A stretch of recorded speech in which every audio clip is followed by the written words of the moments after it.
বাংলাদেশের সশস্ত্র বাহিনীর একটি উচ্চ পর্যায়ের প্রতিনিধি দল পাকিস্তান সফরে রয়েছেন। পাকিস্তানের সেনাপ্রধান বাংলাদেশের প্রতিনিধি দলের কাছে আগ্রহ প্রকাশ করেছেন নিরাপত্তা জোট গঠনের।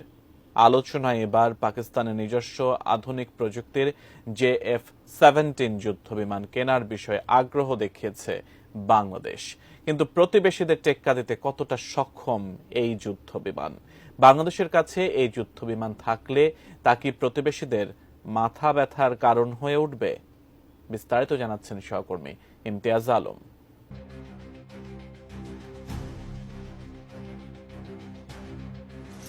মঙ্গলবার পাকিস্তান সফরে গিয়েছেন বাংলাদেশ সশস্ত্র বাহিনীর একটি উচ্চ পর্যায়ের প্রতিনিধি দল। দেশটির সেনাপ্রধানের সাথে সাক্ষাতের পর বুধবার পাকিস্তান এয়ারফোর্সের প্রধান air chief marshal Zaheer Ahmed Babar সিধুর সঙ্গে দেখা করেন তারা।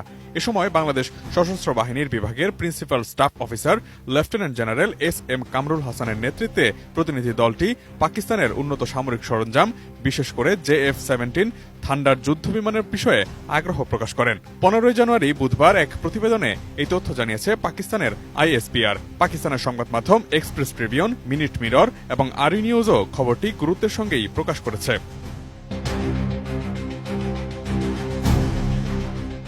পাকিস্তানের রাজধানী ইসলামাবাদের বিমান বাহিনীর সদর দপ্তরে এই বৈঠকটি অনুষ্ঠিত হয়, যেখানে উভয় পক্ষ সামরিক সম্পর্ক জোরদার করা এবং তাদের বিমান বাহিনীর মধ্যে সহযোগিতা আরও বাড়ানোর উপায় নিয়ে আলোচনা করেন। পাকিস্তান বিমান বাহিনীর প্রধান air chief marshal Zaheer Ahmed যৌথ প্রশিক্ষণ কর্মসূচি এবং সহযোগিতামূলক সুযোগ সম্প্রসারণের উপরও গুরুত্ব আরোপ করেন।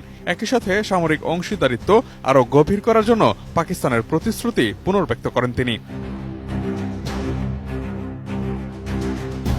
বিমান বাহিনীর আধুনিক নানা উদ্যোগ, এর অত্যাধুনিক প্রযুক্তি এবং স্থানীয়ভাবে উন্নত প্রযুক্তিগত কাঠামোর প্রশংসা করেন। তখন তিনি বিশেষভাবে অন্যান্য আধুনিক সামরিক হার্ডওয়্যারের পাশাপাশি JF-17 থান্ডার যুদ্ধবিমানের প্রতি আগ্রহ দেখান।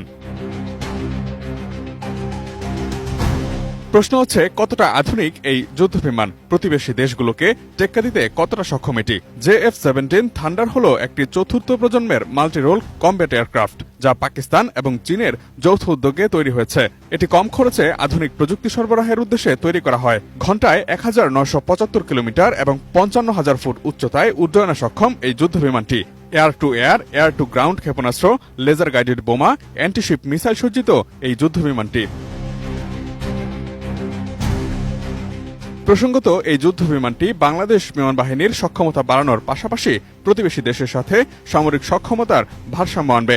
যদিও প্রতিবেশী ভারতের বিমান বাহিনীতে সুখোই 30 MKI, রাফাল এবং তেজাসের মতো যুদ্ধবিমান রয়েছে, যা প্রযুক্তিগতভাবে কিছুটা উন্নত। তবে JF-17 কম খরচে তৈরি এবং পরিচালিত হওয়ার কারণে বড় সংখ্যায় তা মোতায়েন করা সম্ভব এবং এটি ভারতের তুলনায় দ্রুত প্রতিরক্ষা ব্যবস্থা চালু করতে সক্ষম। চীনের সহযোগিতায় এর আপগ্রেডেড ভার্সন JF-17 ব্লক 3 ভার্সনটিতে নতুন রাডার এবং উন্নত অস্ত্র যোগ করা হয়েছে, যা কিছু ক্ষেত্রে ভারতীয় বিমানকে চ্যালেঞ্জ দিতে সক্ষম।